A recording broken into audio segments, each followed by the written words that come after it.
Jallian Walabagh దురంతము 1919 April 13న అమృత్సర్లో జరిగిన మారణకాండ. జలియన్ వాలాబాగ్ దురంతము రాష్ట్రంలోని అమృత్సర్ పట్టణంలోని పంజాబ్ రాష్ట్రంలోని అమృత్సర్ పట్టణంలోని జలియన్ వాలాబాగ్ అనే తోటలో 1919 ఏప్రిల్ 13వ తారీఖున జరిగినది. ఈ సంఘటన జరిగినప్పుడు పంజాబ్ లెఫ్టినెంట్ గవర్నర్గా మైకేల్ ఓ డయ్యర్ గారు ఉన్నారు. British viceroy Lord Chelmsford ఉన్నారు. అప్పుడు 1919 ఏప్రిల్ 9న పంజాబ్ యొక్క నాయకులైన డాక్టర్ సత్యపాల్, డాక్టర్ సైఫుద్దీన్ కిచ్లూలను అరెస్టు చేశారు. వీరి అరెస్టుకు నిరసనగా జలియన్ వాలాబాగ్లో ఏప్రిల్ 13వ తారీఖు అనగా ఆ రోజు వైశాఖి పండుగ జరుగుతుంది. పంజాబీ హిందువులకు అది సంవత్సరంలో యొక్క మొదటి రోజు, సంవత్సరాది పండుగ. లాలా హన్స్రాజ్ అనేటి నాయకుడు సభను ఏర్పాటు చేసి ప్రసంగిస్తున్నాడు. ఈ సమావేశం జరుగుతుండగా రెజినాల్డ్ డయ్యర్ ఎటువంటి హెచ్చరికలు లేకుండా కాల్పులు జరపడంతో అనేక మంది మరణించారు. ఈ సంఘటననే జలియన్ వాలాబాగ్ ట్రాజెడీ అని పిలుస్తారు. ఈ సంఘటనకు వ్యతిరేకంగా రవీంద్రనాథ్ ఠాగూర్ సర్ బిరుదును త్యజించాడు.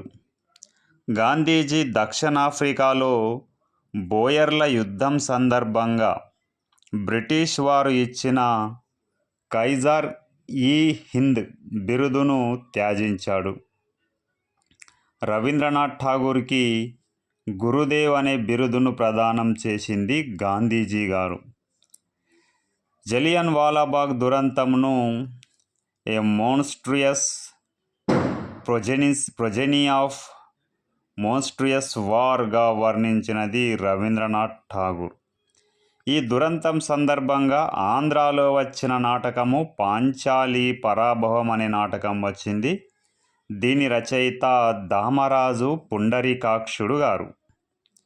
జలియన్ వాలాబాగ్ నుండి బయటపడిన నానక్ సింగ్ అనే స్వతంత్ర పోరాట యోధుడు ఖూనీ వైశాఖి అనే పంజాబీ పద్యాల పుస్తకాన్ని రచించాడు. జలియన్ వాలాబాగ్ సంఘటన జరిగి 100 సంవత్సరాలు 2019లో పూర్తి అయిన సందర్భంగా ఈ పుస్తకాన్ని ఆయన మనుమడు నవదీప్ సింగ్ ఆంగ్లంలోకి అనువదించాడు.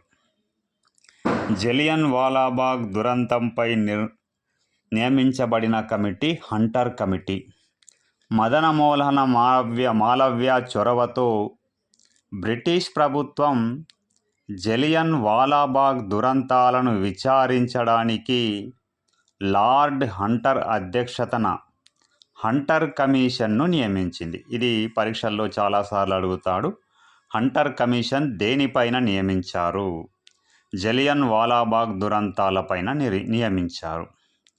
హంటర్ కమిషన్ను నియమించిన వజ్రాయి లార్డ్ చేమ్స్ ఫోర్డ్ గారు. హంటర్ కమిషన్ను డయ్యర్ను నిర్దోషిగా ప్రకటించింది. జలియన్ వాలాబాగ్ దురంతంలో చనిపోయిన సభ్యుల సంఖ్య 379 మంది చనిపోయారు. అయితే అసలు చనిపోయిన సభ్యుల సంఖ్య 1200 మంది అని జాతీయ కాంగ్రెస్ నియమించిన కమిటీ వాళ్ళు తేల్చి చెప్పారు. అక్కడ చాలామంది తుపాకీ గుండ్లకు చనిపోవడంతో పాటు ఆ తోట యొక్క మధ్యలో, ఆ వాలాబాగ్ తోట మధ్యలో ఉన్న బావిలో దూకి కూడా కొందరు చనిపోయారు. అయితే అక్కడ స్వతంత్రం తర్వాత నెహ్రూ సింగ్కు షాయీద్ గౌరవాన్ని ఇచ్చాడు.